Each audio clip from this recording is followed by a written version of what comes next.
Friends, अर्चूस किचनमध्ये तुमचं सगळ्यांचं स्वागत आहे. तर तुम्ही पाहू शकता आज आपला मस्त असा काय बेत आहे, तर आळूची वडी. आणि हे ना मस्त असं माझ्या कुंडीमध्ये आलेली आळू आहे, तर याच्यापासून आज आपण आळूची वडी बनवणार आहोत. तर बघा किती छान असं मस्त फ्रेश फ्रेश आपल्या गार्डनमधून काढलेले ह्या ज्या आळू आहेत ना, मस्त त्याची पानं किती छान आलेत ना, पाहू शकता तुम्ही. छान घरचे घरी मस्त फ्रेशवाली आळूची पानं. तर पाहू शकता तुम्ही किती छान मस्त 2 कुंडांमध्ये होतं, तर त्याची पानं काढलेली आहेत. तर चला आपण मस्त अशी आळूची वडी बनवायला घेऊ. तर फ्रेंड्स, आपण आता आळू वडी बनवायला सुरुवात करणार आहे. तर त्याच्या अगोदर एक महत्त्वाची टिप्स म्हणजे ह्या पानाच्या ज्या शिरा राहतात ना, अशा प्रकारच्या, त्यांना काय करायचं, अशा दोरीना बेलण्यानं असं लाटून घ्यायचं. कारण कसं होतं त्याने ना, म्हणजे जे काय बोलतो ना, आळूची वडी काही जण बोलतात की नाही का, खाजवतो, घशात खाज सुटल्यासारखं होतं. तर असे हे मी जे आता बनवते ते तसे नाहीये, पण तरी पण काय करायचं, त्या शिरा ज्या असतात ना त्या अशा लाटून घ्यायच्या आपण. त्यानं वडीला ना टेस्ट पण खूप छान येते. तर असो, आता आपण नाही साहित्य पाहूया आपल्याला काय काय लागतंय वडीसाठी. तर फ्रेंड्स, मस्त असं आपण इथं आता वडीसाठी पीठ मळून घेत आहोत. तर याच्यामध्ये मी ना 1 वाटी बेसन पीठ घेतलेले, अर्धी वाटी शेंगदाण्याचा कूट, लसूण आणि हिरवी मिरची छान असं बारीक करून याच्यात ॲड केलेले आहे. थोडंसं जिरं आणि हळद, बस काहीच नाही. आणि छान असे आपले पांढरे तीळ जे असतात ना ते याच्यात ॲड करायचं. काय होतं ना, तिळाने ना एकदम मस्त आणि छान अशी टेस्ट येते आपल्याला खायला. आणि शेंगदाण्याचं कूट आपण टाकतो ना, त्याच्यामुळे तुम्ही नक्की, मी तर बोलेल तुम्ही नक्कीच अशा प्रकारे ट्राय करून पहा. कारण की शेंगदाण्याचा कूट याच्यामध्ये ॲड केल्यानंतर ना टेस्ट जी आहे ना वडीची एकदम वेगळीच लागते. तुम्ही नक्की ट्राय करा, तुम्हाला खूप आवडेल अशा प्रकारे तुम्ही आळूची वडी बनवली तर. तर असो, आता आपण मस्त असं पीठ एकत्र छान असं मिक्स करून घेणार आहोत. सॉरी, ॲक्च्युली मला ते साहित्य दाखवायचं होतं, पण मला लक्षातच नाही आलं, व्हिडिओ माझा पॉज होता त्याच्यामुळे साहित्य नाही दाखवता आलं. पण मी ऑलरेडी याच्यामध्ये काय काय टाकलेलं आहे ते तुम्हाला सांगितलेलं आहे, त्याच्यामुळे तुम्ही तशाही प्रकारे करू शकता. तर आता आपण याला छान असं मळून घेऊया. तर गाईज, छान असं मस्त आपलं हे जे पीठ आहे मस्त वडीसाठी तयार झालेलं आहे, पाहू शकता तुम्ही.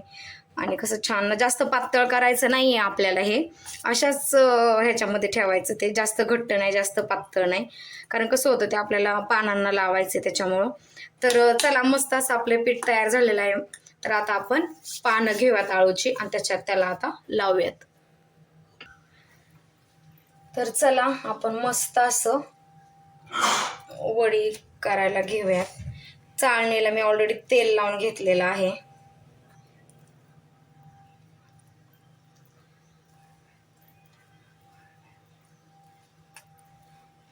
अशा प्रकारे. आणि मी ना शक्यतो जास्त पानं घेते, म्हणजे एकच पानं नाही, जवळजवळ 3-3, 4-4 पानं. जेवढे जास्त पानं ना तेवढी तुमची वडी खूप छान बनल. आणि व्यवस्थित छान मिश्रण आपण जे आता करून घेतलेलं आहे ना ते व्यवस्थित मधोमध छान असं लावायचं. जास्त पानांना काय होतं माहिती आहे का, एकदम अशी छान अशी फ्लफी, म्हणजे अशी एकदम जाड अशी हे होत नाही. आणि एकदम त्याच्या आपण जेव्हा ते कट करतो ना रोल, त्याचा इतका छान कट होतो.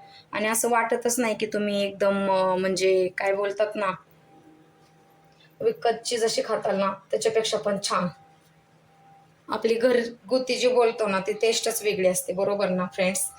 तर असं छान असे मी आता बघा एकावर एक असे जवळजवळ 4 पानं घेतलेले आहेत. तर त्यांना सगळं हे व्यवस्थित जे आपण करून घेतलेलं मिश्रण आहे ना वडीसाठी, ते मी याला लावलेलं आहे. छान मस्त लावून घ्यायचं. ओके, अशा प्रकारे. त्याच्यानंतर आता आपण ह्याला रोल करूया. अशा प्रकारे हिला मस्त असं रोल करून घ्यायचंय. परफेक्ट, पाहिलं हे असे. आणि इथं आता मी एक चाळण घेतली आहे, त्याच्यामध्ये ठेवलेलं आहे. अजून एक दाखवते.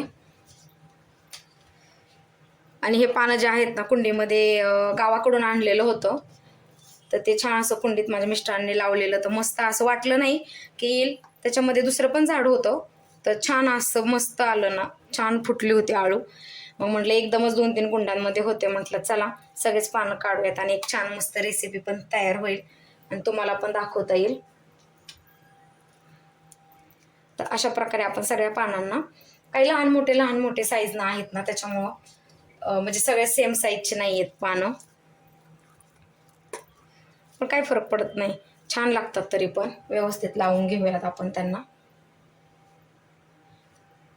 या सगळ्या पानांच्या शिऱ्या ज्या आहेत ना त्या सगळ्यांना मी लाटण्यानं माझ्या मिस्टरांना त्यांना छान असं लाटून घेतलेले, म्हणजे पूर्ण त्याच्या शिरा ज्या आहेत ना पूर्ण दबलेल्या आहेत.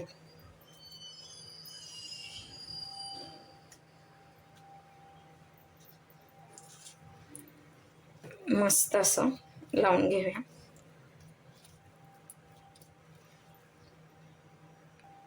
हिला लावून झालेले. आता हिला ना मी असं खालून फोल्ड केले. आता ह्या साईडनं असं, त्याच्यानंतर इथून कडला पण व्यवस्थित घेतले गुंडाळून.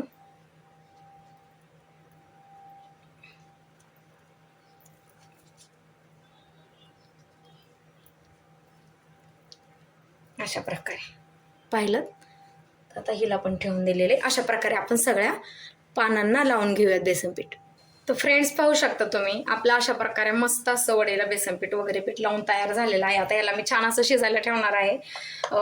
हे करून पाणी ऑलरेडी मी गरम करायला ठेवलेले, त्याच्यावर मस्त असं याला वाफवून घेऊयात. आणि माझ्याकडे थोडंसं जे पीठ शिल्लक राहिलेलं ते मी असं वडीला वरती लावलेलं आहे. तर असं छान असं मस्त आपण आता वडीला ना वाफवून घेऊयात छान असं. इथं पाहू शकता मी ऑलरेडी त्याला आता छान असं ते चाळणीमध्ये जे आपण ठेवलेलं होतं ना वड्या, त्याला मस्त असं मी वाफ लावून घेणार आहे. आणि त्यांना असं झाकून घेतलेले मस्त छान, आणि त्याच्यावरती वाफ जाऊ नये म्हणून तुंबा ठेवलेला आहे. तर चला आपण आता छान असं यांना शिजून घेऊयात. फ्रेंड्स छान अशा मस्त आपल्या आळूच्या वड्या ह्या शिजून झालेल्या आहेत. आता यांना मी थोडंसं थंड होऊन दिलेलं आहे. आणि आता यांना आपण ना असं छान मस्त कट करणार आहोत. कट केल्यानंतर यांना मस्त छान असं डीप फ्राय किंवा शेलो फ्राय करून घ्यायचं. पूर्ण अशा तळून घ्यायच्या नाही आहेत त्या. पाहिलं तुम्ही किती मस्त तयार झालेल्या आहेत ना आपल्या वड्या. तर छान असं यांना कट करून घेऊया नाजूकसं, जास्त जाड नाही जास्त पातळ नाही, सम प्रमाणात व्यवस्थित त्यांना कटिंग करून घेऊयात. आणि त्याच्यानंतर छान असं शेलो फ्राय करून घेणार आहोत. तर चला मी छान अशा या वड्या कट करून घेते. तर फ्रेंड्स मस्त असं पॅन गरम करायला ठेवलेलं आहे मी. आता या पॅनमध्येच मी तेल टाकणार आहे. आणि मग मस्त छान अशा आपण कट करून घेतलेल्या वड्या ज्या आहेत त्यांना याच्यात मस्त क्रिस्पी छान शॅलो फ्राय करून घेणार आहोत आपण. तर मस्त गरम झालेला आहे. तर चला छान अशा वड्या ठेवूया त्याच्यावरती. त्याचं पण एक टेक्निक असतं. अशा एकदम तुम्ही नाही का हलवून वगैरे हे केलं ना तर पूर्ण तुटून जातात. त्याच्यामुळे त्यांना इतकं छान सॉफ्टली व्यवस्थित नाजूक असं व्यवस्थित शालो फ्राय करून घ्यायचं ना. पहा तुम्ही किती मस्त होतील तुमच्या वड्या ना. त्याच्यामुळं ना जरा थोडीशी मेहनत लागते आणि थोडेसे पेशन्स, पण खूप छान अशा प्रकारे वड्या तयार होतात. पण तेच जर तुम्ही नाही का असं कसं पण व्यवस्थित न त्यांना हे करता हलवलं उलटं सुलटं केलं तर काय होतं मग त्यांना अशा नाजूक असतात ना त्या तुटल्या जातात. त्या तुटल्यानंतर मग काय त्याचा शेप वगैरे काही राहतच नाही. तर पहा मी कसं छान असं व्यवस्थित त्यांना ठेवलेलं आहे ना. तर याच्यामध्ये आपण ते तीळ टाकले होते तर कशा वरती छान छान व्हाईट अजून तरी नाही दिसत आहेत, पण जेव्हा आपण याला छान असं व्यवस्थित परतून किंवा शालो फ्राय करून घेतो आहोत ना त्याच्यानंतर ते छान मस्त दिसतं. कमी गॅसवर व्यवस्थित छान आपण याला ना असं क्रिस्पी करून घेऊया.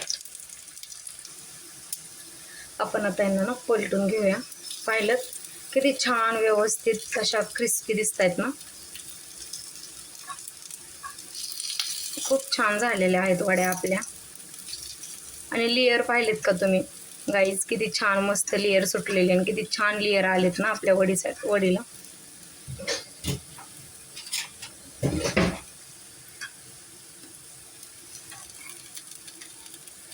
आता ही एक साईड पलटलेली आहे, तिला आपण छान व्यवस्थित असं मस्त क्रिस्पी करून घेऊयात. असं गोल्डन करून घ्यायचं तिला.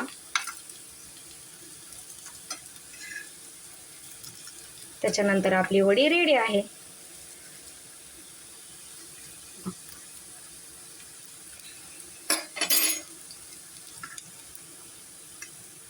मस्त झाली आहे ना, पाहू शकता तुम्ही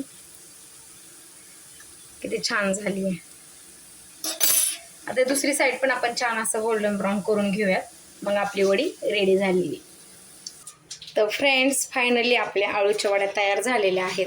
कशा वाटतंय तुम्हाला जर माझी रेसिपी आवडली असेल तर प्लीज माझ्या चॅनलला लाईक, शेअर आणि सबस्क्राईब करायला विसरू नका. पाहिलं तुम्ही किती मस्त आणि छान तयार झालेली आहे वडी आपली. तर असं पुन्हा एक छान नवीन रेसिपी घेऊन तुमच्यासोबत नक्की शेअर करेल. तर पुन्हा भेटूयात. थँक्यू.